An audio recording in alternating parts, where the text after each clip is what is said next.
buonasera a tutti, benvenuti a quanti hanno scelto questa sera di essere qui, in questo luogo, in Casa dello Studente, per poter iniziare con questa iniziativa il mese, possiamo chiamarlo così, della pace, con tutta la serie di appuntamenti che ci porterà poi al 4 gennaio 2025 a celebrare insieme con il Vescovo Corrado la veglia diocesana per la pace.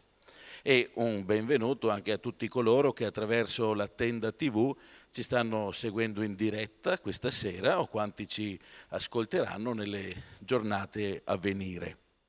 Abbiamo questa sera con noi diversi ospiti: Laura Stopponi, responsabile del settore Europa e America Latina di Caritas Italiana, e collegato da Gerusalemme abbiamo Monsignor Giacinto Bulos Marcuzzo, vescovo ausiliare emerito del Patriarcato Latino di Gerusalemme.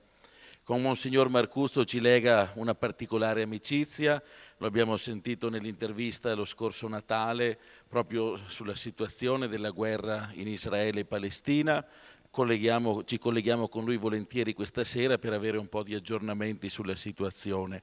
Siamo particolarmente legati a lui perché è un nostro condiocesano, è nato qui nella nostra diocesi e dalla nostra diocesi è partito un po' di decenni fa, non diciamo quanti, Monsignore, è partito un po' di decenni fa per vivere la sua scelta vocazionale a servizio del Patriarcato Latino di Gerusalemme.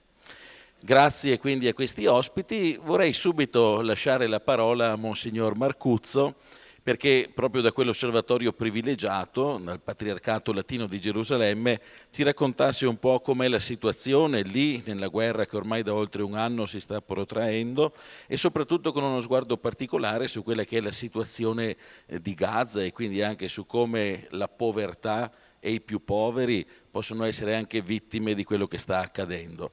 Monsignore, a lei la parola e grazie.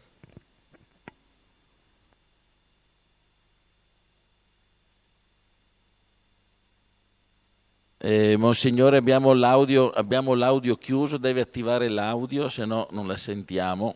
Certo. Eccoci. Buonasera a tutti. Bene. Ci sentiamo bene Sì, adesso? sì, bene, grazie. Bene, bene. Allora, la situazione è durata più di 400 giorni. Ci siamo sentiti l'anno scorso, avete organizzato un incontro a Odesso, ricordo bene. La situazione è peggiore naturalmente.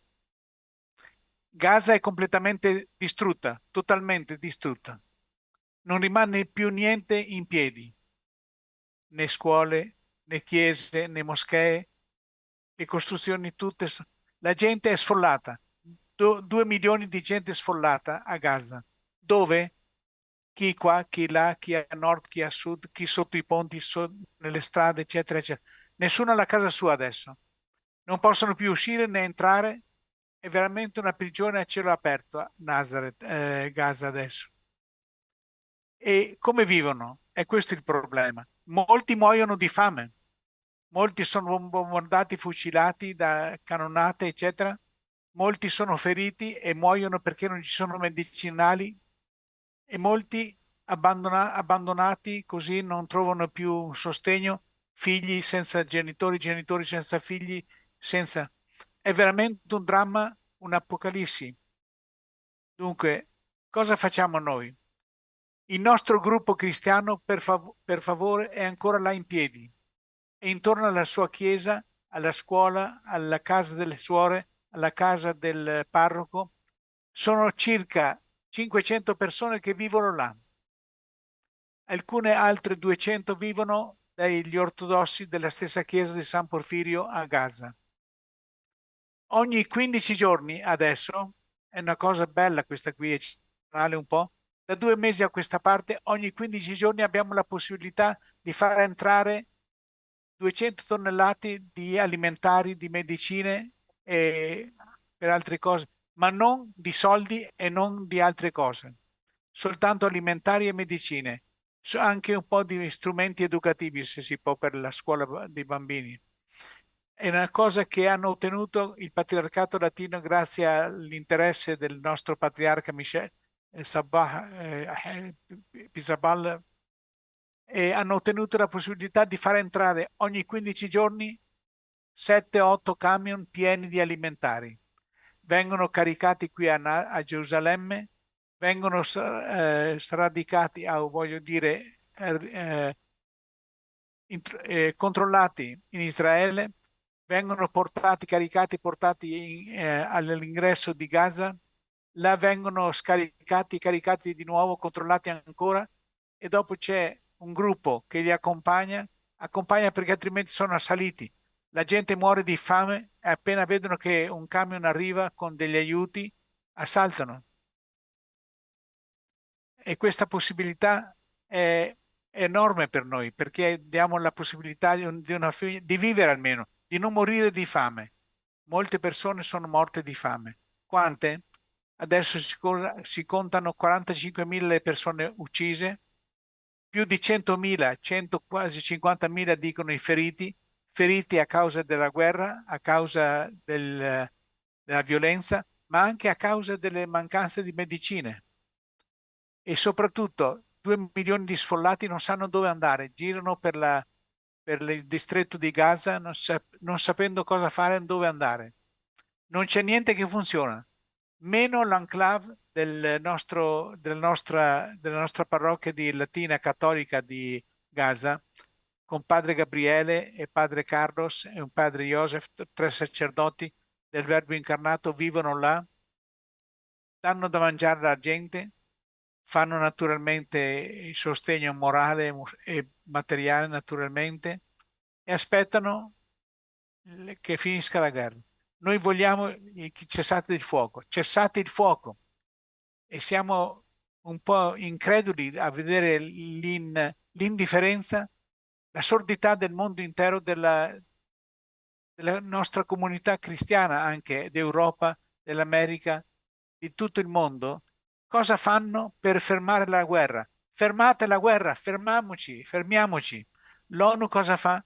Le Nazioni Unite cosa fanno? L'Unione Europea cosa fa? Per carità, chiedete cessate il fuoco. Basta uccidere, basta, non serve più niente a uccidere, nessun scopo. E soprattutto vogliamo cominciare dopo un discorso, il dialogo, su cosa fare per il futuro. 2 stati, 2 popoli per 2 stati, ciascuno a casa sua, in pace, potrebbero essere luoghi santi, una ricchezza per tutto il popolo qui cristiano e non cristiano qui interessante in Israele, in Palestina, in Libano, a Gaza e in Giordania, dappertutto. Grazie per questo quadro che ci è stato fatto anche dai toni piuttosto drammatici dentro i quali ci stiamo muovendo. Forse non so se è il caso, anche per la delicatezza della posizione in cui vi trovate, di fare delle valutazioni politiche, però certamente ci sono delle attività che il Patriarcato Latino di Gerusalemme, come già lei accennava, sta portando avanti, soprattutto a livello umanitario. Immagino anche dal punto di vista della diplomazia che anche la Santa Sede un po' sia coinvolta e si stia muovendo dentro queste coordinate per cercare di creare quella soluzione di pace. Ma cos'è secondo lei, secondo quello che può dirci, secondo la sua conoscenza, la sua valutazione, cos'è che rende impossibile oggi far cessare le armi? Cosa rende impossibile oggi costruire pace? Quali sono gli elementi che creano? Gli interessi.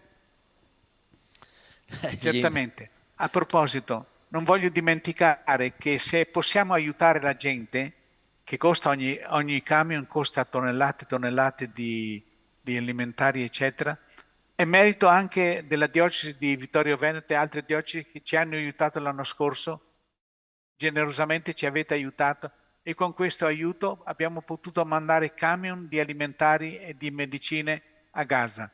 A proposito, il patriarcato lo può fare, ha ricevuto questo permesso speciale e un'altra agenzia hashemita giordana può fare anche questo.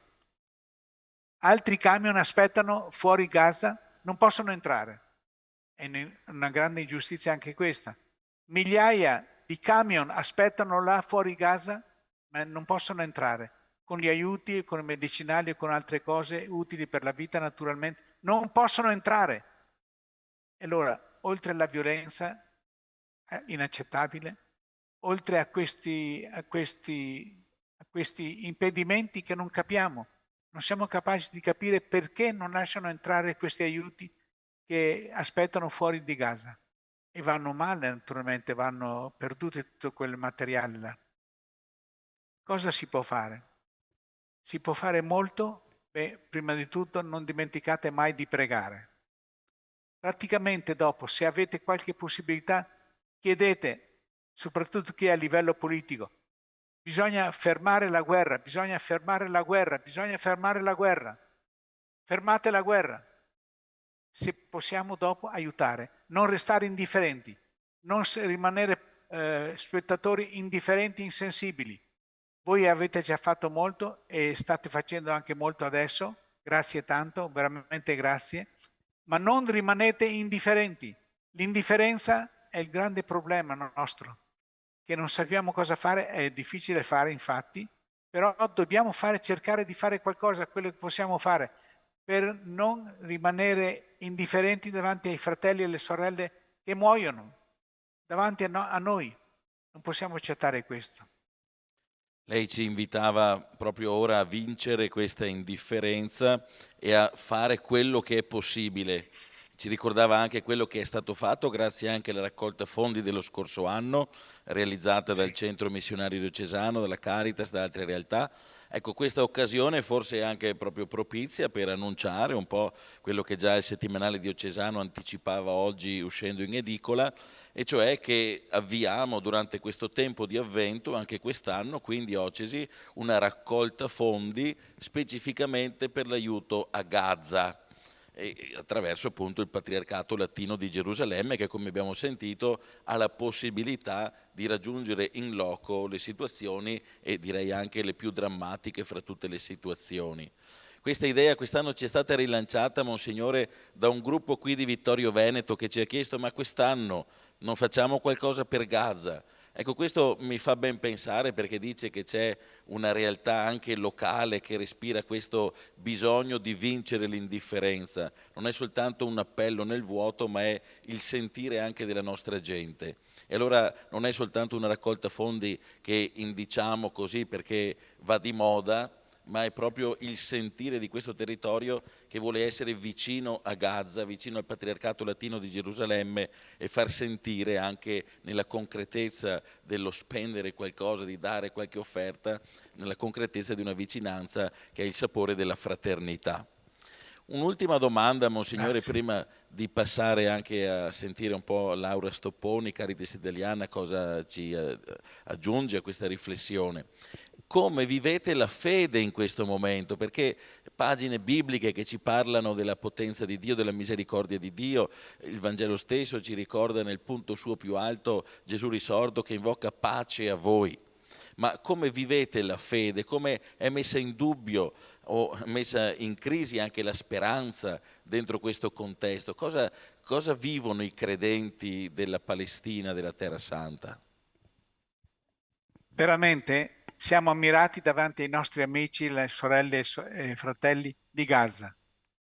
Il nostro patriarca è potuto andare 3 mesi fa a Gaza, l'unico che è potuto andare, e è rimasto colpito dal fatto che nessuno parla di odio, nessuno parla di vendette, come forse uno si aspettava, qualcuno si aspettava. No, cercano soltanto di trovare la pace, di ritrovare la pace.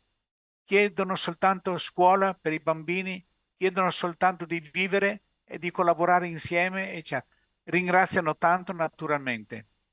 Vorrei dare un esempio. Della settimana scorsa ero a Jesolo, avevano, adesso a Jesolo c'è il famoso presepio di sabbia, delle statue di sabbia, che ha un contributo molto grande, e hanno deciso la parrocchia, il municipio e anche il centro culturale di Monsignor Marcato di dedicare il contributo di quest'anno alla Terra Santa, a Israele, a Palestina e a Gaza, alla Giordania e al Libano, a questi paesi sofferenti della Terra Santa. È una bellissima iniziativa, bellissima, bellissima. Voglio adesso ringraziarli anche ufficialmente i nostri amici di Jesolo per questa iniziativa, e soprattutto hanno deciso di far contribuire anche gli studenti, che hanno mandato una lettera al Parlamento europeo con un messaggio di pace e chiedono assolutamente il cessate il fuoco e la pace, la pace, pace. Bellissimi. Allora, lei parla di fede. Lasciamo la fede oppure mettiamo la fede con la speranza. Siamo al tempo di Pasqua, di Natale naturalmente, stiamo preparandoci per vivere il giubileo l'anno prossimo della speranza. Il Papa ci ha indicato nella sua enciclica speranza, la speranza che non delude. Vogliamo vivere la speranza. Come? E questo è il problema. Ci sono segni di speranza? C'è qualche segno di speranza. Voi, per esempio, la comunità internazionale che si sente sensibile a quanto succede, è un segno di speranza. Un altro segno di speranza sono gli abitanti della Terra Santa, musulmani e anche ebrei, naturalmente i cristiani, che fanno raccolte per aiutare i loro amici di Gaza e soprattutto per cercare di collaborare con chi può decidere, chi può fare qualcosa. Altri segni di speranza veramente sono pochi e non vorrei deludervi, ma non vedo tanti segni di speranza nel futuro prossimo. Nel futuro lontano vogliamo credere che assolutamente dobbiamo avere speranza che ci sarà la pace, ma nel prossimo futuro non sappiamo veramente a che cosa aggrapparci adesso. Comunque dobbiamo credere alla speranza, la speranza basata sulla fede, non soltanto in Dio, ma sulla fede anche dell'uomo. L'uomo è buono, l'uomo è capace di pace, è capace di cambiare e bisogna quindi ritornare, se volete, un po' un segno storico, al momento degli accordi di Oslo nel 1993, 94, 95.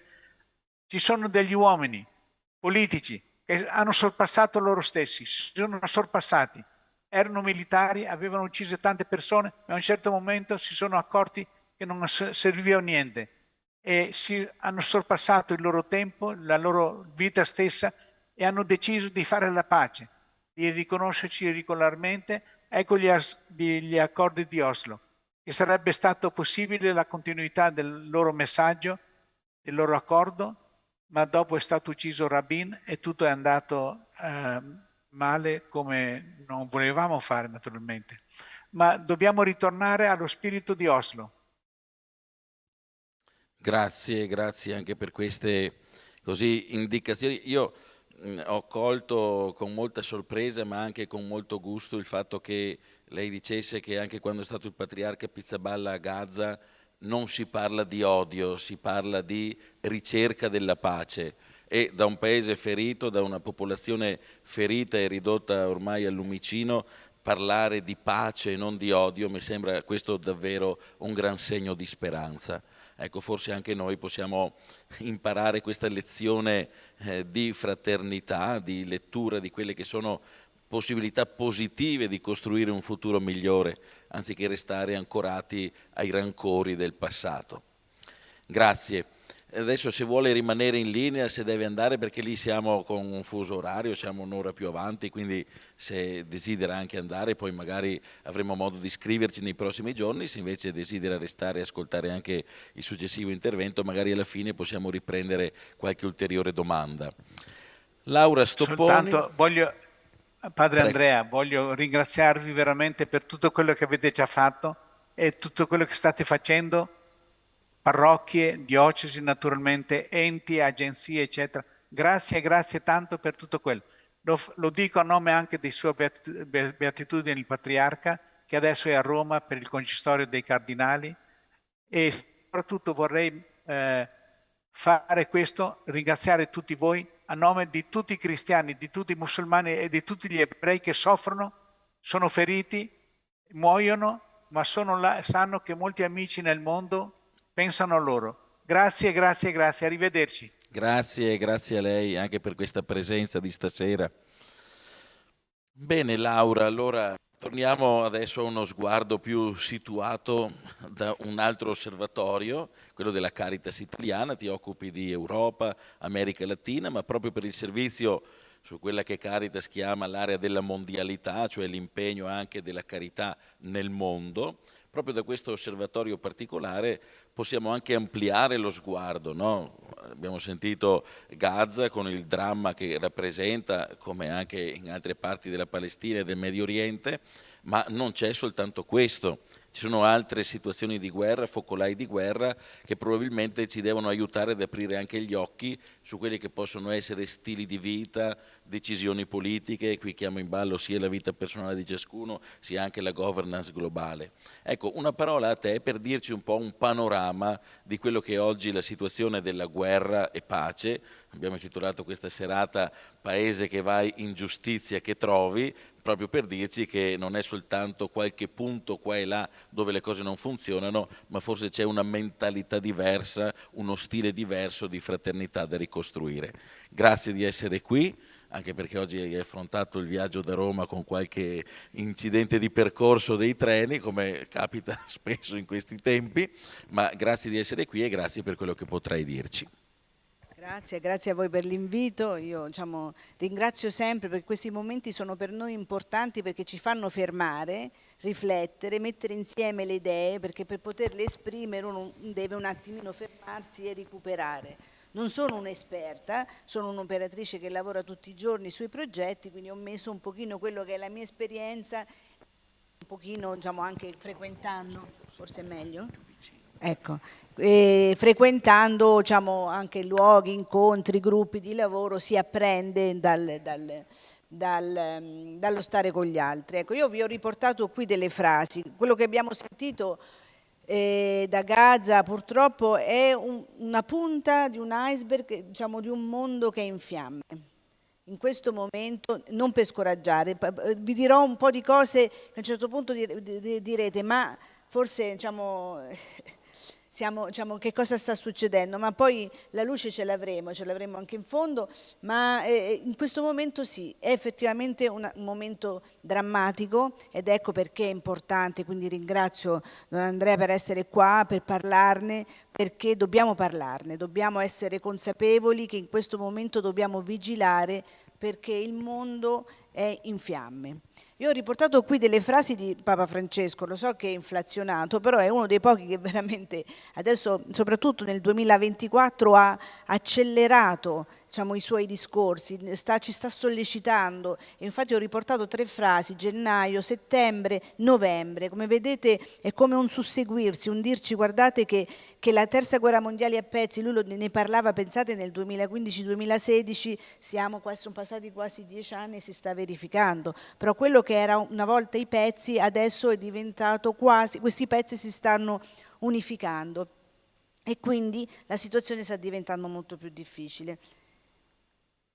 Noi adesso lunedì pubblichiamo questa ricerca che ogni 3 o 4 anni portiamo avanti, una ricerca sui conflitti dimenticati, che parte da degli studi, ci sono tanti centri studi che lavorano proprio sul tema dei conflitti, delle guerre e nella ricerca vedremo che sono tanti i conflitti nel mondo, Gaza è soltanto uno, io oggi non vi parlerò né di Ucraina, né di Terra Santa, né di Siria, perché sono quelle che tutti i giorni accendendo la televisione sentiamo. Vorrei darvi un po' una luce su quello che sta succedendo dall'altra parte del mondo e come vedete scusate che qua ho le note qui, 52 stati nel mondo, guerre che possono, qui vediamo ad alta, a bassa intensità, sono sempre guerre, è sempre violenza, tanto è vero che abbiamo chiamato ingiustizia perché ci sono anche dei luoghi, non c'è una reale guerra, ma c'è talmente tanta violenza tra i gruppi, tra le comunità che possiamo definirla guerra. Ci sono circa 170.000 morti solo a causa della guerra, il numero più alto dal 2019. È aumentato il numero delle operazioni di pace, è aumentato la spesa militare e poi vedremo come. Questa è una cartina che vi fa vedere, che viene, diciamo, preparata ogni anno da questo istituto e diciamo, attraverso questo indice che viene chiamato Global Peace Index, che attraverso alcuni indicatori identifica quelle che sono le aree dove la situazione è praticamente critica. Come vedete, il rosso è proprio dove c'è la guerra aperta, il beige e il giallo dove c'è violenza e guerra. Come vedete, praticamente tutto il mondo, sono le parti celestine e nere che quelle sono un pochino più tranquille, quindi vuol dire che ovunque nel mondo c'è una situazione di tensione.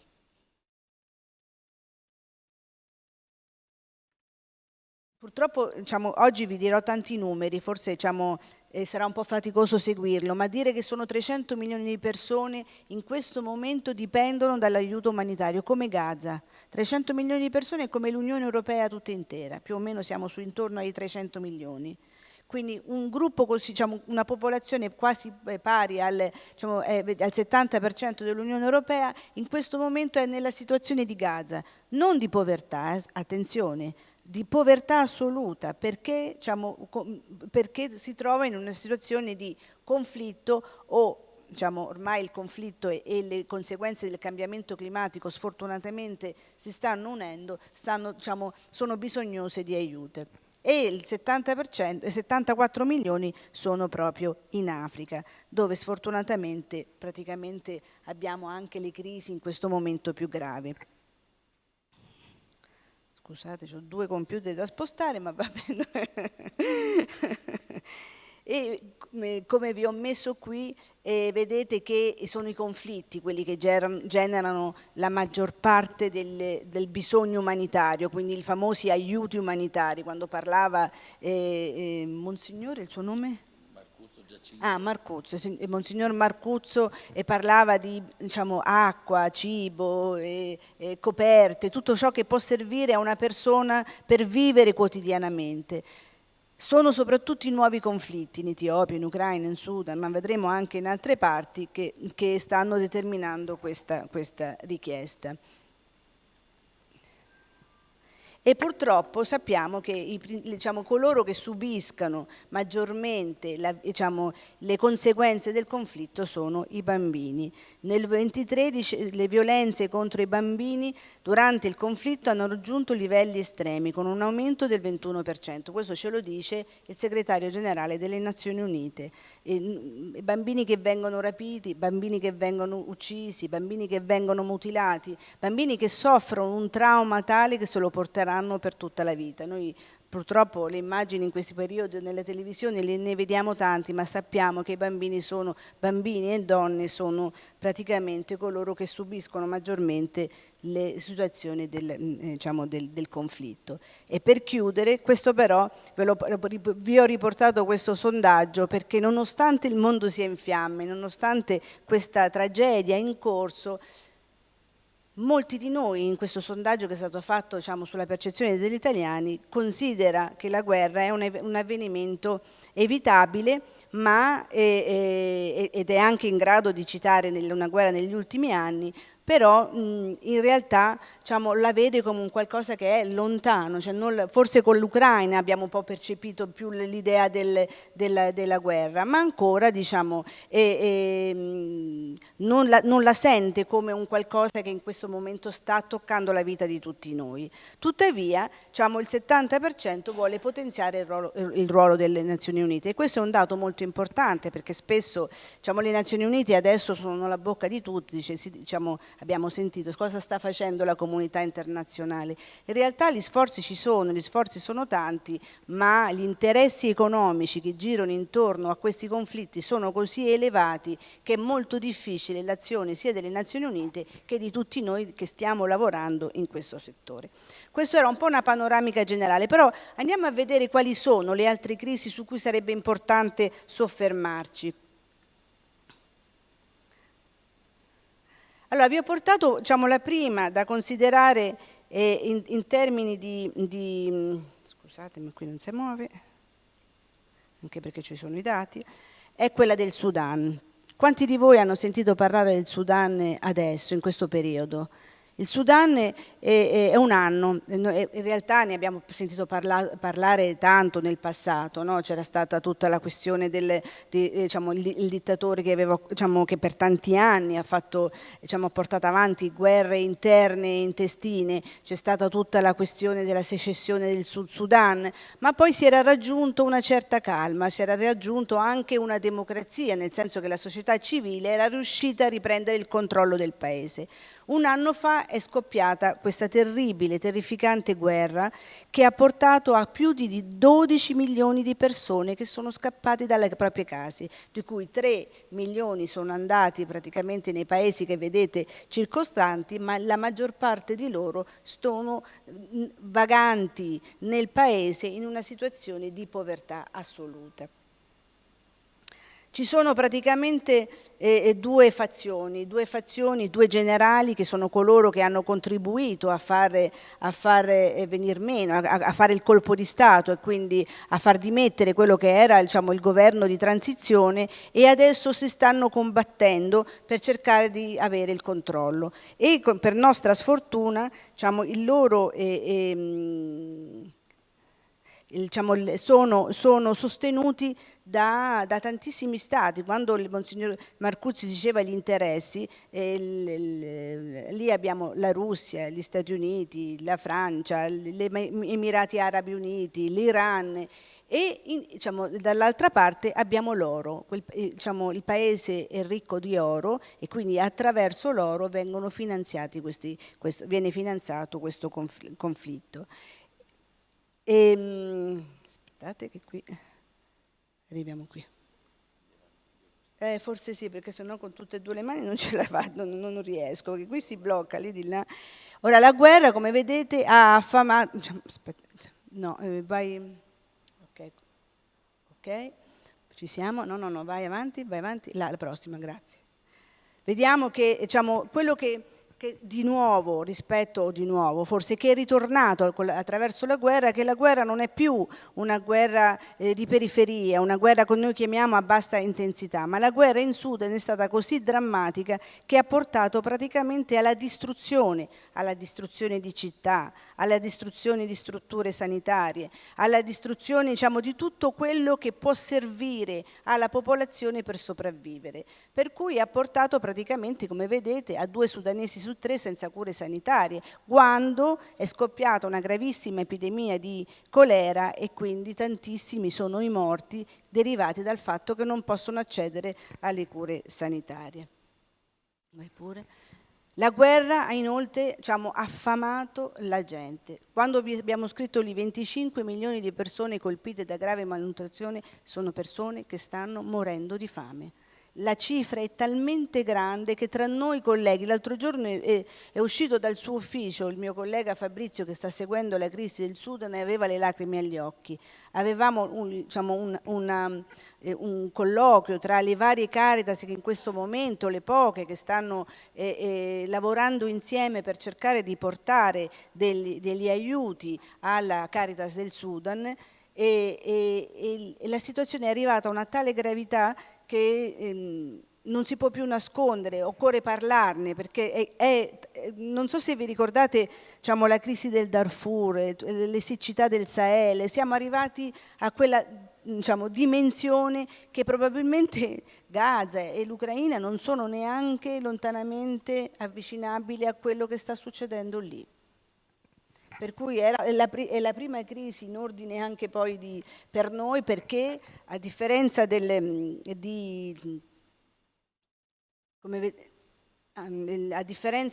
altre realtà,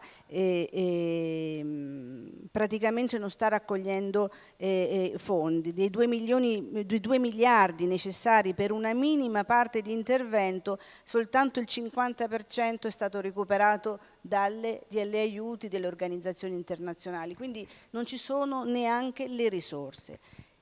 All'interno di questa disperazione però la rete Caritas c'è, la Chiesa c'è, e attraverso gli aiuti che possiamo ricevere dalle persone ma anche poi da alcune organizzazioni internazionali ci sono tutta una serie di programmi di aiuti che, come vedete, in qualche maniera cercano di lenire le sofferenze, minimamente, aiuti che arrivano in Sudan, ma che vanno anche in tutti nei paesi, diciamo, che sono confinanti con il Sudan, che per nostra sfortuna sono paesi altrettanto poveri. Se immaginate, il Sud Sudan è uno dei paesi più poveri al mondo, che si è trovato ad accogliere milioni di profughi. Quindi con una capacità, noi ci lamentiamo quando arrivano 100.000 persone, lì ne sono arrivati 1,5 milioni, ed è un paese che già di per sé aveva grandi difficoltà.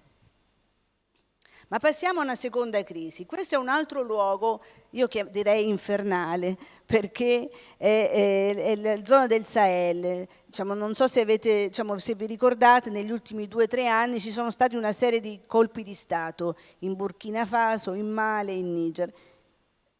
Tutta la zona naturalmente in difficoltà, ma quei 3 paesi rappresentano una crisi, diciamo, ci diceva il vescovo della diocesi, presidente della conferenza episcopale, è una crisi multidimensionale di sicurezza, umanitaria, sociopolitica, perché lì si stanno scontrando quelli di cui noi adesso sentiamo parlare poco, che sono Al-Qaeda e il gruppo islamico. Hanno trovato quel luogo per scontrarsi e hanno trovato il terreno fertile perché i governi che erano, diciamo, a capo di questi paesi, sostenuti anche da noi, sostenuti dall'Unione Europea, perché erano dei governi stabili, in realtà erano dei governi corrotti, e quindi la gente era fortemente scontenta, diciamo, dei propri governi. Quindi sollecitati anche da coloro che volevano far cadere il governo, quindi hanno sostenuto fortemente i colpi di Stato, che poi ha determinato l'uscita della Francia e ha determinato anche l'arrivo della Russia. Quindi questi 3 paesi che si sono staccati da quella che poi è l'unione economica della Confederazione, diciamo, dell'Africa occidentale, e li ha isolati rispetto al resto dei paesi. Ma, diciamo, non possiamo neanche dargli del torto, perché comunque la popolazione era fortemente scontenta. Al momento però abbiamo dei paesi poverissimi, paesi dove all'interno c'è una grande violenza, perché comunque questi gruppi terroristici si scontrano. Avete sentito, diciamo, sentiamo ogni tanto di qualche scuola, di qualche attentato, ecco, lì ce ne sono veramente tanti, e si sta, diciamo, determinando, l'hanno chiamata la crisi della fame, perché, diciamo, ecco, si stima che circa 55 milioni di persone in Sahel saranno a rischio di grave insicurezza alimentare. L'hanno chiamata la stagione della fame, quindi sfollati, di cui più della metà dei bambini sotto i 2 anni gravemente malnutriti, 10 milioni di bambini. C'è una situazione immensa. A noi interessa molto questa situazione, perché poi ci diciamo molti dei migranti che arrivano da quella parte dell'Africa arriva da là, ed è una zona che non soltanto è sconvolta dalla violenza, ma è sconvolta anche dai cambiamenti climatici, siccità, gravi alluvioni, quindi una situazione che però copre un territorio vastissimo. Queste sono solo 2 delle crisi, perché poi abbiamo il Congo, abbiamo la Repubblica Centrafricana, abbiamo la violenza che sta tornando in Mozambico, ma queste sono le più gravi in assoluto. Però nonostante tutto, diciamo, la Chiesa è molto attiva, le Caritas lavorano molto e hanno, diciamo, coinvolto non soltanto la Caritas, ma la Commissione incaricata del dialogo interreligioso, dei migranti, dei mezzi di comunicazione, hanno lanciato questa iniziativa di pace per il Sahel, la quale ha praticamente individuato 3 aree di intervento, cioè promuovere la coesione sociale, fornire gli aiuti umanitari, mobilitare risorse e promuovere la pace. E come vedete qui potete leggere, fanno tanto. Hanno fatto tanto, hanno organizzato, diciamo, hanno coinvolto persone, hanno coinvolto comunità, hanno provato a scrivere, a pubblicare, a comunicare, proprio hanno creato un osservatorio. Questo per dirvi, non si sono rassegnati alla violenza, ma c'è una comunità, soprattutto una comunità ecclesiale e tanti operatori che in qualche maniera cercano di contrastare questa ondata di violenza. Adesso vi faccio andare in un altro continente, siamo da un'altra parte, non più l'Africa, ma abbiamo l'America Latina. Questo è un altro continente di cui se ne parla molto poco, d'altra parte è così lontano che pensiamo che non ci riguardi. In realtà quello che succede in America Latina ci riguarda strettamente perché è un paese strettamente connesso e riprendendo le parole del Papa quando parliamo della guerra mondiale a pezzi, questo è un pezzetto, dove lì non è proprio la guerra, ma è la violenza, a tal punto le tensioni politiche che hanno determinato una crisi in Venezuela, ma non solo, come vedete vi ho messo anche la Colombia e l'Ecuador, perché le tensioni degli ultimi 10 anni in Venezuela hanno fatto sì che c'è una massa umana enorme che si sta muovendo e che sta migrando con delle sofferenze terrificanti. Io ho visto dei video, ho incontrato delle suore che vengono, che lavorano lì, isolate, spesso da sole, e hanno creato una rete di case di accoglienza nei posti più sperduti e accolgono famiglie, accolgono donne e ci raccontano delle storie veramente terribili. Ecco perché è importante parlarne. Non si tratta semplicemente della situazione politica del Venezuela, ma come vedete se giri ci sono più di 8 milioni di persone che sono sfollate, che hanno lasciato il paese, molti sono in Venezuela ma molti sono scappati, di cui ne abbiamo circa 150.000 in Italia sono arrivati, perché comunque sappiamo che molti venezuelani erano di origine italiana e quindi sono venuti a cercare aiuto in Italia. E vediamo che i numeri sono terrificanti, 50% esposto alla povertà estrema. Il paese, io ho incontrato la direttrice di Caritas Venezuela proprio un mese fa e ci diceva che la situazione in questo momento è totalmente congelata, in attesa di capire cosa succederà, perché a gennaio ci sarà la decisione della Corte Suprema se riconoscere o meno il governo di Maduro. Praticamente la gente è chiusa nelle case, non circola, i negozi sono chiusi, l'economia non si sta muovendo, quindi la gente non ha da mangiare.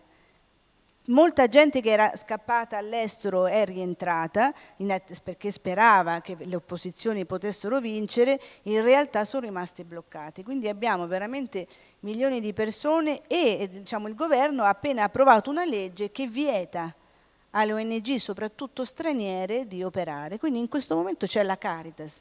La Caritas veramente arriva attraverso la Chiesa, attraverso le parrocchie, arriva ovunque. Ma è una situazione drammatica. Se vedete qui, vedete poi, attraverso, non so se riuscite a vedere, comunque era per farvi vedere che molti sono scappati e dove sono andati? In Colombia, dove sono andati? In Ecuador, e da lì poi cercano di arrivare nel Nord America. Ma, gira? Sono tanti, non sono solo i colombiani, ma come vedete c'è una crisi della mobilità umana in America che è spaventosa, perché masse umane che si muovono in paesi che sono tutti in difficoltà. La Colombia avevano firmato gli accordi di pace, il primo ministro, il presidente aveva avuto anche il Nobel per la pace. In realtà c'è una guerra tra gang spaventose, la violenza sta scoppiando. Il direttore della Caritas Colombia sta segnalando una grave tensione, una situazione veramente molto grave di tensione tra comunità e la violenza si respira nelle strade. In Ecuador, avete sentito, c'è stato tutto il tema dei narcotrafficanti, quindi il traffico di droga, le tensioni, le armi ha determinato quindi una situazione esplosiva dove ci sono migliaia e migliaia di persone che si muovono, ma la cosa più terribile è qui. Io questo non lo sapevo neanche io. Quando poi mi è stato chiesto di seguire l'America Latina, che ho cominciato a incontrare anche un po' di persone, ho incontrato questa suora, mi ha fatto vedere delle immagini, la famosa rotta del Darién, sembra di cadere nell'inferno. La rotta del Darién è una giungla, mi hanno spiegato, molto pericolosa, è un imbuto, e migliaia di persone passano. Soltanto nel 2023 500.000 persone hanno attraversato questa giungla e nel 2024 è previsto 800.000 persone. Sono numeri enormi, però ci sono migliaia di persone, la maggior parte delle quali, per nostra sfortuna, sono donne e bambini. E quindi la preoccupazione, diciamo, aumenta, perché uno delle fenomeni più gravi è quella della tratta delle donne, la violenza che sta aumentando a dismisura. Molte, diciamo, donne che arrivano a Panama ci raccontano situazioni di gravi violenza. Vengono, diciamo, in questo imbuto ci sono gang criminali che, diciamo, controllano il traffico e che vendano le persone, per cui è una situazione veramente drammatica. E ve l'ho messa qui perché per me è paragonabile a una guerra, nel senso che dobbiamo affrontarla come se fosse una guerra.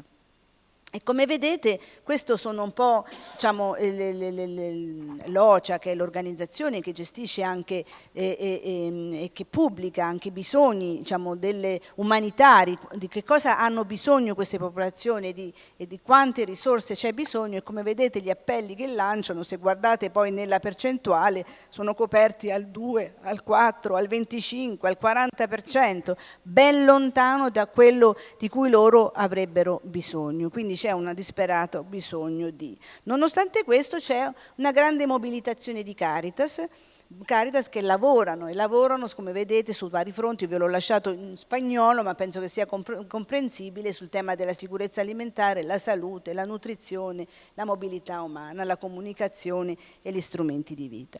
Ma passiamo a un altro paese, anche questo era sui telegiornali forse qualche mese fa, ma Haiti, nonostante, diciamo, il grande terremoto, un altro terremoto, ma quello che adesso in questo momento sconvolge il paese è il fatto che non c'è più un governo.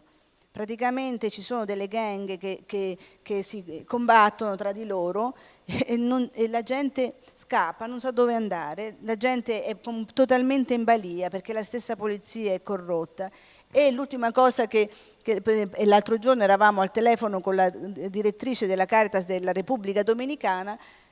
Il posto peggiore per loro è arrivare in frontiera, perché la Repubblica Dominicana non li vuole, perché giustamente dice poi, diciamo, la violenza arriva anche qua, per cui sono persone che non hanno documenti, sono nessuno, cioè non sono più nessuno. E penso che per un uomo, una donna, diciamo, sia la cosa peggiore, no? Non avere più un riconoscimento, non esistere. Ecco, le persone che sono in frontiera nella Repubblica Dominicana non esistono perché nessuno le vuole. Se riescono, erano riuscite a scappare, c'è stata la legge che aveva promulgato Biden che dava una facilitazione di visti e quindi ha permesso a molti haitiani di arrivare lì, ma diciamo, tanti sono ancora lì, tant'è vero che ci sono più di 700.000 sfollati, di cui, come vedete, la metà sono bambini. Vi ho messo due numeri tanto per dire quanto è grave la situazione, ma diciamo, più di 5 milioni hanno bisogno di assistenza alimentare, abbiamo visto gli sfollati, ci sono i morti, quindi una situazione veramente drammatica. E anche qui c'è un lavoro non solo di Caritas Italiana, ma della rete Caritas, quindi dell'importanza, diciamo, del fatto che come comunità siamo insieme per cercare di alleviare, perlomeno di rispondere a qualche bisogno. Vado veloce, mi scuso perché per l'ora forse. Passiamo dall'altra parte, quindi lasciamo l'America Latina, abbiamo toccato soltanto una punta e vi faccio volare in Asia. In Asia abbiamo segnalato solo 2 crisi, in realtà di crisi ce ne sono tante, ma queste sono anche queste le più gravi. Arriviamo in Myanmar. Quanti di voi hanno sentito parlare del Myanmar recentemente? Nessuno, perché praticamente non se ne parla più. Qualcuno si ricorda quando il 1° febbraio del 2021, a me sembrava ieri, in realtà sono già passati praticamente 3 anni, no? E quando c'è stato il colpo di Stato che portò i militari nuovamente al potere e l'arresto del premio Nobel Aung San Suu Kyi, non riesco mai a pronunziarlo, no? E la situazione è, adesso c'è la guerra aperta, è un conflitto violentissimo, secondo gli indicatori dei vari istituti di statistica è uno dei più violenti al mondo e essendo privo dell'attenzione internazionale a volte i riflettori servono proprio per evitare alcune, diciamo, il peggioramento della situazione, praticamente succede di tutto e nessuno ne parla. Quindi in questo momento ci sono territori completamente in mano ai militari, ma anche tanti territori in mano ai ribelli. Il bilancio è di circa 50.000 vittime e sono più di 2 milioni di sfollati. Ed è un conflitto che sta affamando il paese. Era già un paese povero, molto povero. In qualche maniera si era un pochino risollevato con la giunta militare, la chiusura dei commerci, le sanzioni. In pratica praticamente è difficile arrivare. C'è una Caritas Myanmar che sta cercando di fare il lavoro, ma fa molta fatica ad arrivare perché ci sono i blocchi e i blocchi non permettono gli aiuti, un po' come Gaza. E quindi diventa molto difficile arrivare nelle campagne, perché poi è un paese contadino, vive prevalentemente di agricoltura, quindi bisogna arrivare nei villaggi, e per arrivare nei villaggi è molto lontano.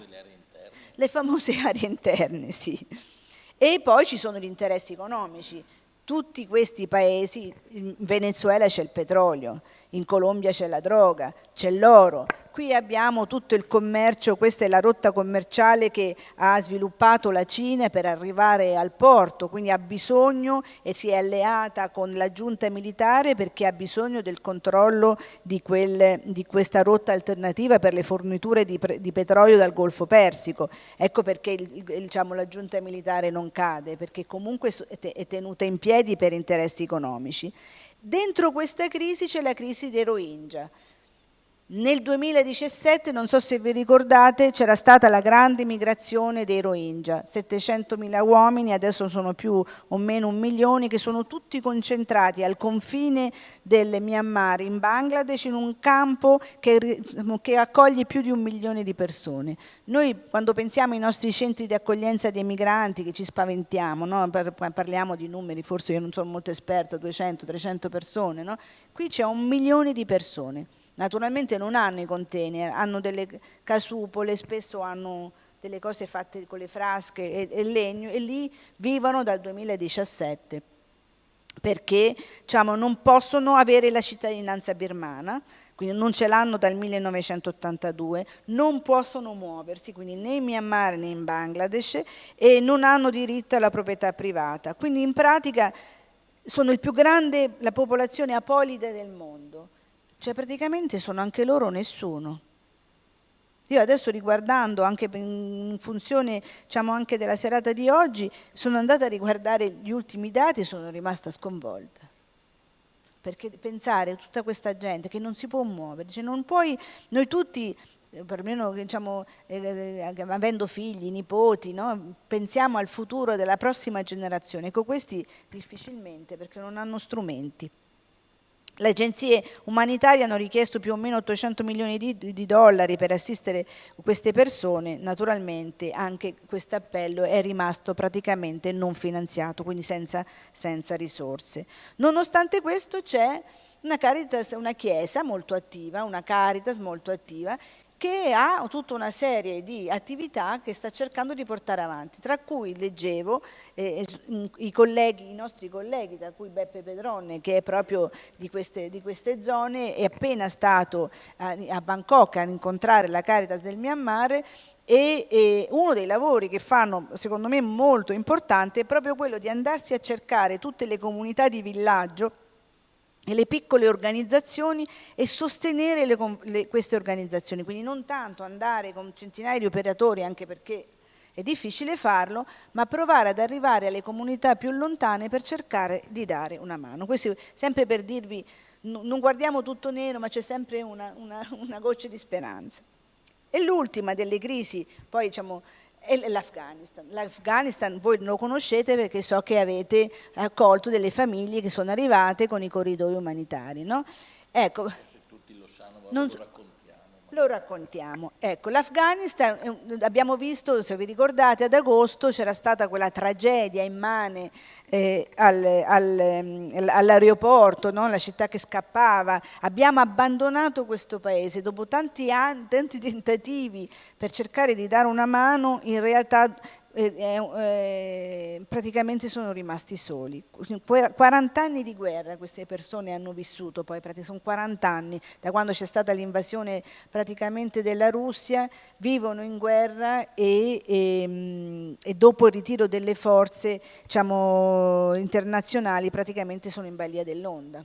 Chi è riuscito a scappare, molti sono quelli che sono scappati, vedete i numeri, circa 5 milioni sono scappati all'estero, principalmente sono in Pakistan e in Iran, però con grandi fatiche, con grandi dolori, e quelli che riescono spesso sono ragazzi giovani, perché diciamo, di 16-17 anni, la forza della volontà, riescono ad arrivare poi attraverso la rotta balcanica. Molti arrivano, io mi ricordo incontrai una volta in Macedonia una signora con 4 bambini e veniva dall'Afghanistan. Non so come sia arrivata lì, me lo ridomando tutti i giorni perché sono passati anni, ma ancora mi domando come abbia trovato la forza e il coraggio di camminare così tanto per arrivare fino a lì. Perché sono paesi per noi, li vediamo lontanissimi, in realtà sono dietro l'angolo. E questi sono i numeri, anche qui dei numeri disperanti, perché lì veramente la fame è immensa, ma non è soltanto il fatto che non ci sono risorse, ma c'è lo sfollamento, ci sono le mine, non possono muoversi, le donne purtroppo non sono autonome, c'è il rischio di violenza, ci sono bisogni legati alla salute mentale, quindi c'è praticamente una sommatoria di elementi che rendono questo paese completamente allo sbando. Nonostante questo ci sono dei segni di luce. Qui vi ho messo questa slide, tutti sappiamo che le ragazze non possono studiare, sono state tolte dalla scuola. Nonostante ciò, qualche mese fa è venuto un sacerdote gesuita in Caritas, che noi sosteniamo, e c'è una rete di sacerdoti gesuiti, insomma, è una cosa che mi ha proprio illuminato il cuore, devo dire, che stanno sostenendo queste altre 2 associazioni e hanno in maniera sotterranea avviato un percorso di studio che coinvolge tantissimi ragazzi, bambini e anche tante ragazze, corsi di formazione, anche diciamo, che vanno diciamo, il corso per il computer e la lingua, ma addirittura all'università. Quando ci ha incontrato aveva queste 5 ragazze che frequentavano l'università che loro hanno, mi ricordo, se non ricordo male, in India, però per poterlo frequentare, visto che non hanno internet, visto che lo devono fare di nascosto, c'era tutto un traffico di pennine che giravano, perché attraverso queste pennine queste ragazze potevano in luoghi nascosti, protetti, seguire i corsi, sostenevano gli esami e queste pennine tornavano indietro con gli esami sostenuti. Quindi come l'umanità può trovare, no, una modalità per poter sopravvivere e sopravvivere bene. Io penso che questo per me sia stato veramente un insegnamento e stanno andando avanti. Ci hanno mandato adesso un rapporto di tutti i corsi che stanno facendo, noi li stiamo sostenendo e penso che sia un'esperienza veramente. Ne possiamo parlare poco, ecco, non dovremmo parlare poco perché sono cose che in teoria sono abbastanza, devono essere protette. E poi abbiamo l'esperienza dei corridoi umanitari, lavorativi, universitari, un'esperienza che nata diciamo, grazie al sostegno della conferenza episcopale, che ha portato non numeri altissimi, parliamo di circa 300 persone, ultimamente dall'Afghanistan abbiamo portato 190 persone, quindi non sono numeri molto grandi, ma ci ricordava anche il nostro direttore, è una questione di civiltà, è una questione di futuro, è una questione di umanità, cioè far venire queste persone non attraverso il mare, non attraverso le 1000 sofferenze che possono affrontare per poter scappare da situazioni drammatiche, ma arrivare e poterle aiutare dal posto dove sono e facilitando e arrivando qui in maniera regolare attraverso un aereo ed essere accolti da delle famiglie e delle comunità. Pensiamo che sia una delle esperienze più belle. Leggevo in un documento dell'Unione Europea, è stato diciamo, portato ad esempio come una delle novità forse più belle degli ultimi anni, perché è una modalità, è un'opera segno, noi la vogliamo chiamare un'opera segno, cioè voler comunicare all'Europa che la gestione dell'immigrazione può essere fatta anche in maniera diversa. Chiudo. Che fare? Quali sono le questioni all'ordine del giorno? Perché parliamo di queste crisi? Innanzitutto è una questione di aiuti, la disponibilità di fondi. Come vedete, da una parte abbiamo le persone che hanno bisogno di aiuto e i bisogni, 47 bilioni di dollari. Però come vedete non sono per noi una grande cifra, certamente, in realtà sono molto meno dei 2,4 trilioni di dollari che vengono spesi per le spese militari. Se le compariamo alle spese che vengono sostenute, se vediamo tutto il tema dei profitti del sistema finanziario, niente a paragone di quello che ci sarebbe bisogno. Quindi in realtà i fondi ci sono, ma vengono utilizzati per altre cose. E se vediamo questo grafico, la linea blu rappresenta i bisogni, la linea rossa è quello che noi riusciamo a raggiungere. Quel pezzo che sta in mezzo significano persone. Sono persone che non riescono ad avere nulla, che possono morire di fame perché non gli arriva assolutamente nulla. Quindi è un grafico, ma è un grafico secondo me che parla. E poi abbiamo l'aiuto allo sviluppo, perché voi sapete che la cooperazione è formata da aiuti umanitari, cioè quello che noi riusciamo a portare quando c'è la crisi, ma poi il grosso del lavoro è quando noi invece investiamo tempo e energie per cercare di aiutare queste popolazioni a cambiare la situazione del proprio paese.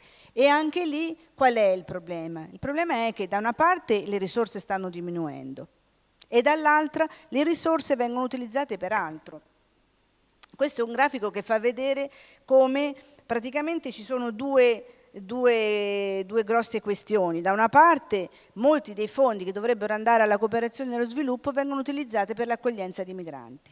Quindi dice, da una parte ci dicono dobbiamo andarli ad aiutare a casa loro, uno slogan che noi non amiamo molto, però è quanto si sente normalmente nella bocca di tanti. In realtà a queste persone gli arriva poco, perché molto lo stiamo spendendo qui in Italia, in Europa, perché non è un fenomeno solo italiano, per accogliere i migranti.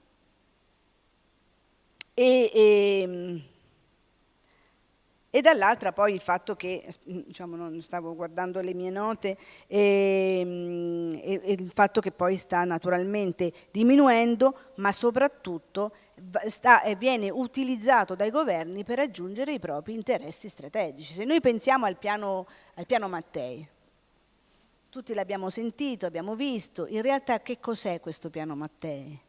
E semplicemente, per carità, potrebbe diventare anche qualcosa di positivo. Al momento è solo un grande contenitore e quello che noi percepiamo che possa diventare è essere uno strumento per andarci a cercare le risorse, le materie prime di cui abbiamo bisogno. Quindi lo sviluppo utilizzato, finalizzato per strumenti di politica estera. Quindi non ci andiamo a cercare i più poveri, non ci andiamo a cercare quelle situazioni dove in realtà si potrebbe fare qualcosa, ma andiamo a cercare di aiutare quei paesi o quei governi, vi ricordate la crisi del Sahel, che potrebbero poi offrire un tornaconto a coloro che, agli stati che utilizzano questo aiuto allo sviluppo.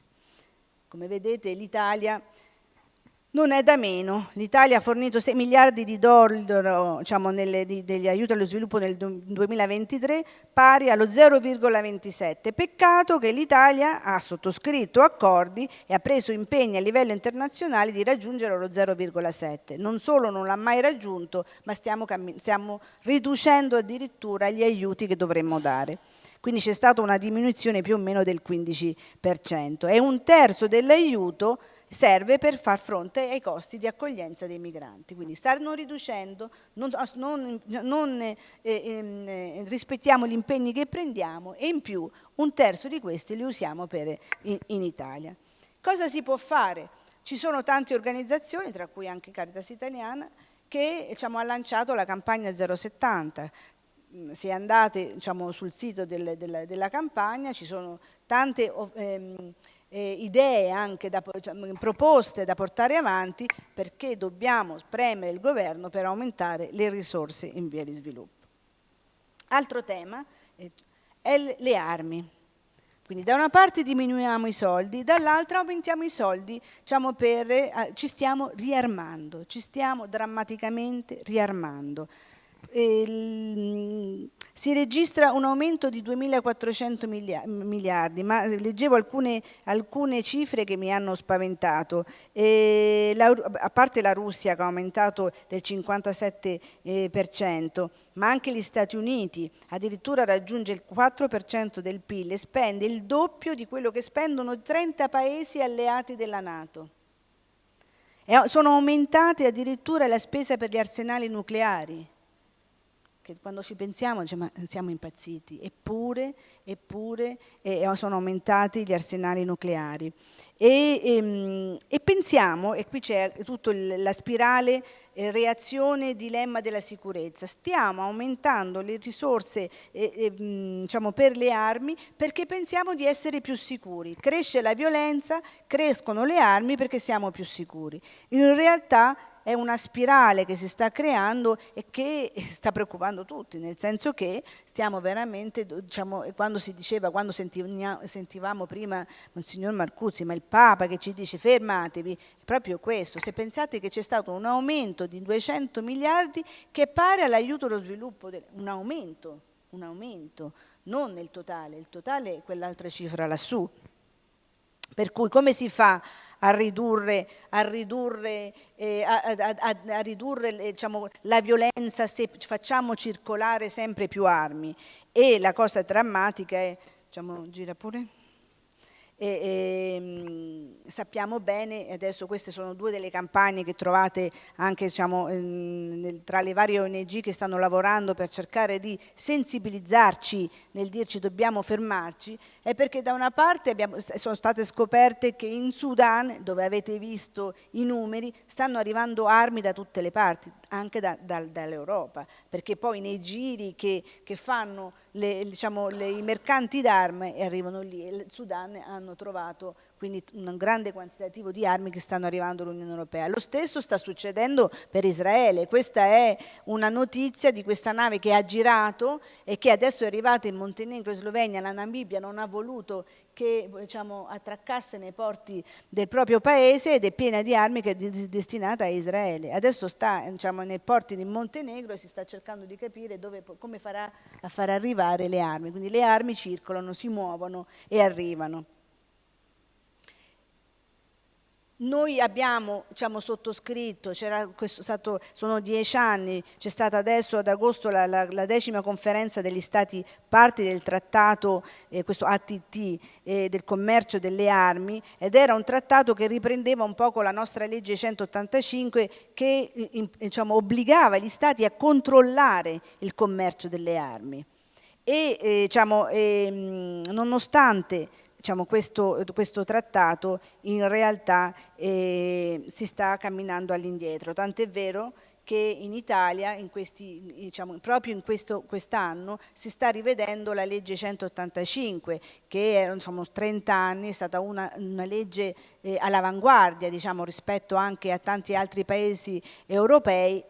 A febbraio c'è passata la prima modifica al Senato, c'è una campagna in corso per evitare che venga definita, poi, diciamo, passi alla Camera, per non, diciamo, ridurre la portata di questa legge che obbliga lo Stato a dichiarare dove invia le armi. Questo per noi è importantissimo perché significa, diciamo, controllare lo smercio di armi e quindi in qualche maniera contribuire a ridurre l'incidenza dei conflitti. Eppure la stanno modificando e, diciamo, e se ne parla molto poco.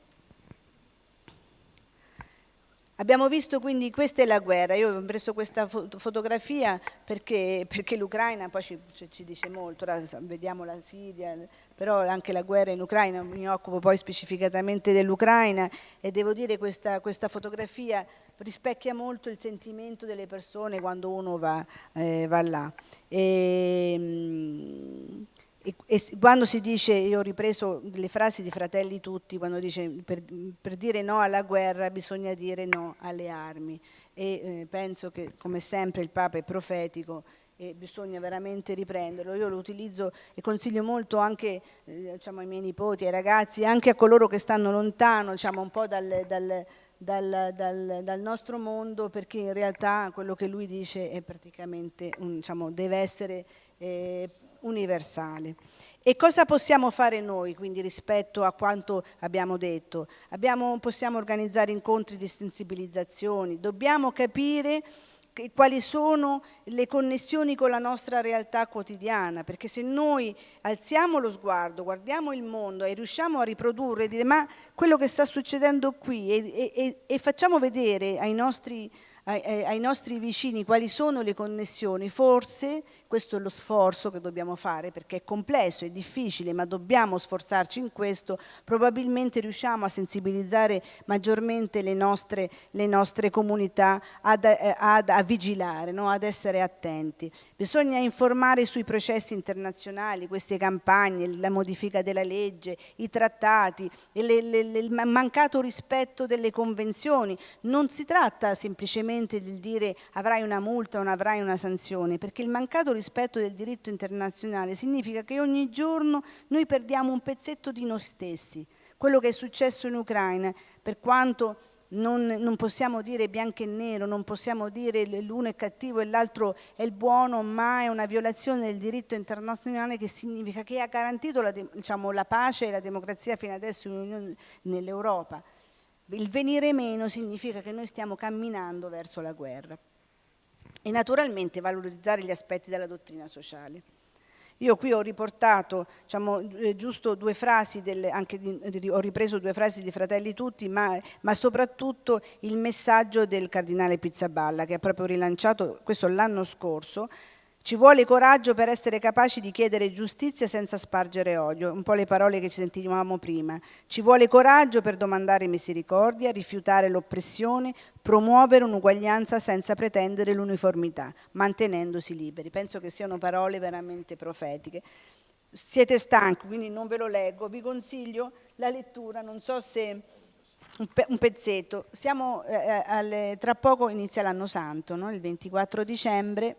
Diciamo, praticamente si apre la porta santa e naturalmente c'è la bolla di indizione del giubileo ordinario, e ho trovato queste parole proprio in vista di questo incontro, secondo me illuminante, perché lui dice dobbiamo avere speranza, no? È dovere permanente della Chiesa scrutare i segni dei tempi ed interpretarli alla luce del Vangelo, così che in modo adatto a ciascuna generazione possa rispondere ai perenni interrogativi degli uomini sul senso della vita presente e futura e sulle loro relazioni. È necessario porre attenzione al tanto bene che è presente nel mondo per non cadere nella tentazione di ritenerci sopraffatti dal male e dalla violenza. Ma i segni dei tempi, bisognoso della presenza salvifica di Dio, chiedono di essere trasformati in segni di speranza. Il primo segno di speranza si traduca in pace per il mondo, che ancora una volta si trova immerso nella tragedia della guerra.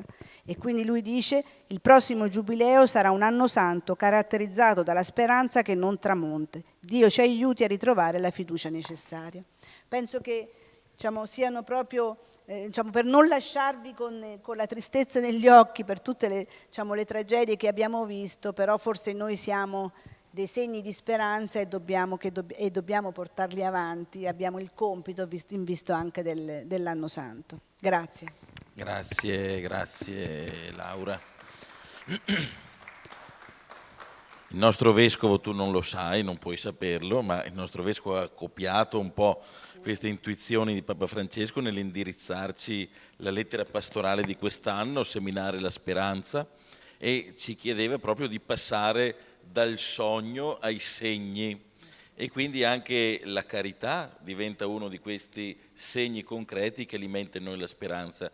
Noi l'abbiamo visto nei bisogni che ci sono all'interno di questo panorama internazionale, abbiamo sentito l'intreccio che c'è per esempio nel mondo della geopolitica, su tutte quelle che possono essere le questioni oggi aperte, che come controaltare hanno un intreccio di povertà che si manifestano nel mondo, quindi tu ci hai fatto proprio vedere bene anche questa povertà che è frutto della guerra, frutto dell'ingiustizia, frutto dello sfruttamento, che è ovunque nel mondo e non soltanto dove sentiamo essere raccontata dai giornali ogni giorno, no?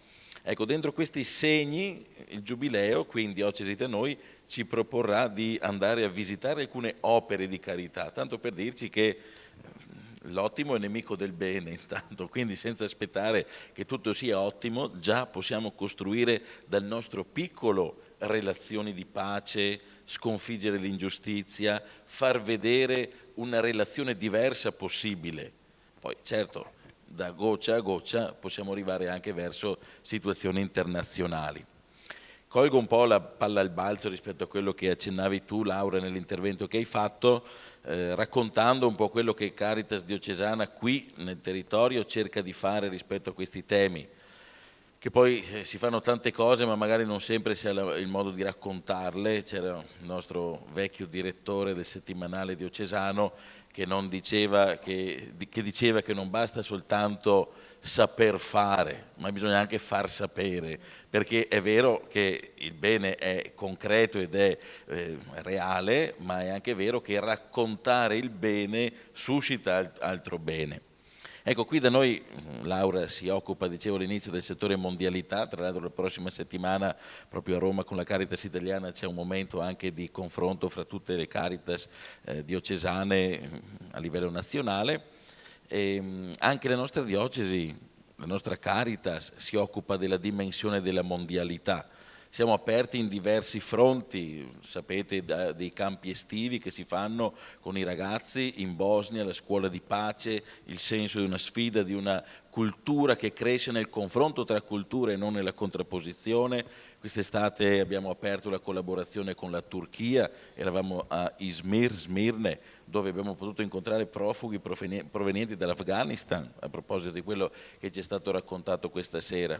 Insieme all'ufficio missionario e alla pastorale sociale abbiamo la collaborazione con la Colombia, un altro dei temi che sono stati affrontati stasera, dove stiamo sostenendo la costruzione di un centro di pensamento, un luogo culturale in cui far dialogare Vangelo e cultura amazzonica, anche qui in una sfida culturale di far crescere una comunità non investendo sulle armi o su quelli che sono gli interessi, ricordate le parole di prima di Monsignor Marcuzzo, ma su una crescita di una cultura che crei alleanze tra quella cultura che precede, alleanze con il Vangelo, alleanze dentro la popolazione che lì è particolarmente frammentata in diverse categorie.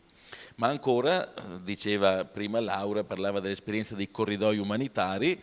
Con Caritas Italiana, noi qui a Vittorio Veneto abbiamo accolto in momenti diversi 2 nuclei familiari provenienti dall'Ucraina. Abbiamo qui attualmente ospiti da noi, dall'Afghanistan, sì, dopo i profughi ucraini sappiamo, ne abbiamo accolti anche territorialmente. 2 famiglie di profughi provenienti dall'Afghanistan, sono 10 oggi le persone che stiamo ospitando nelle strutture di Caritas.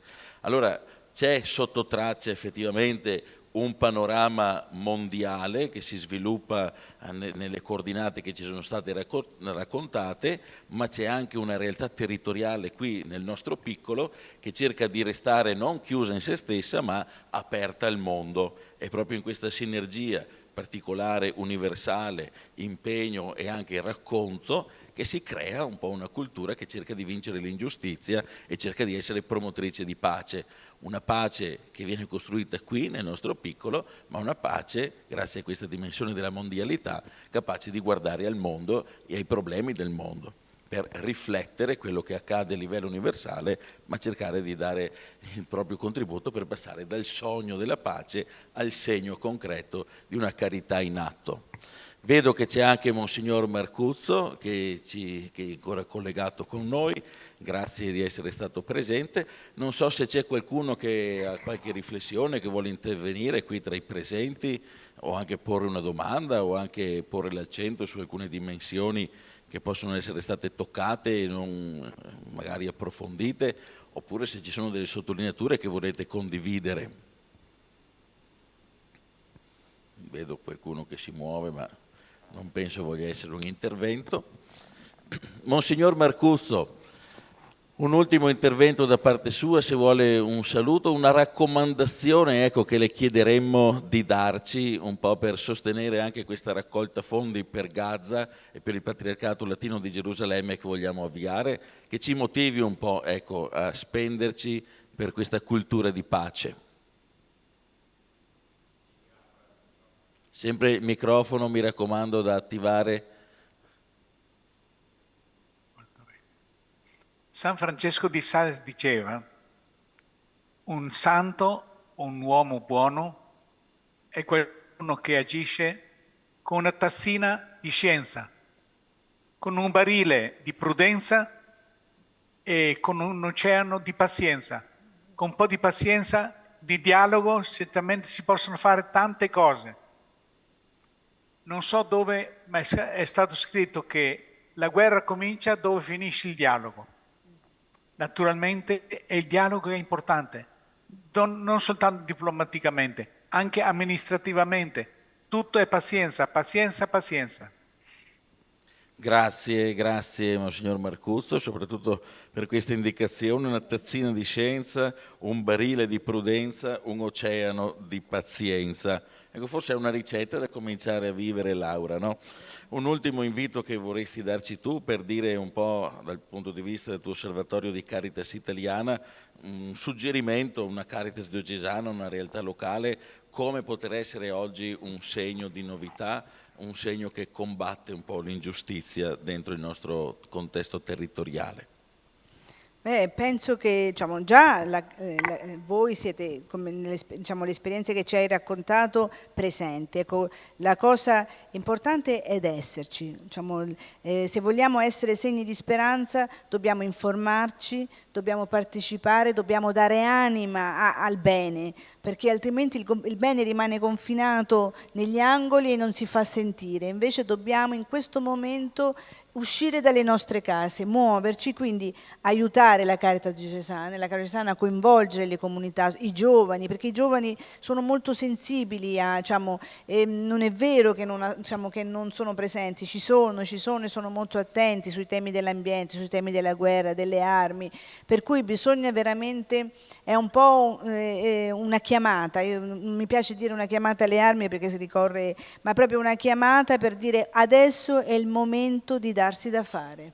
Per cui non chiudiamoci in noi, non dedichiamoci soltanto al nostro territorio, proviamo a leggere la complessità, perché è un mondo complesso e a volte questo ci mette paura, perché dice ma noi non possiamo fare nulla, invece dobbiamo unirci, perché insieme, quindi la Caritas di Vittorio Veneto insieme alle Caritas che sono nel territorio, unirsi, le comunità parrocchiali, le realtà fuori anche della nostra Chiesa, perché dobbiamo far arrivare il bene, dobbiamo far sentire la nostra voce, e per farla sentire dobbiamo comprendere quello che sta succedendo.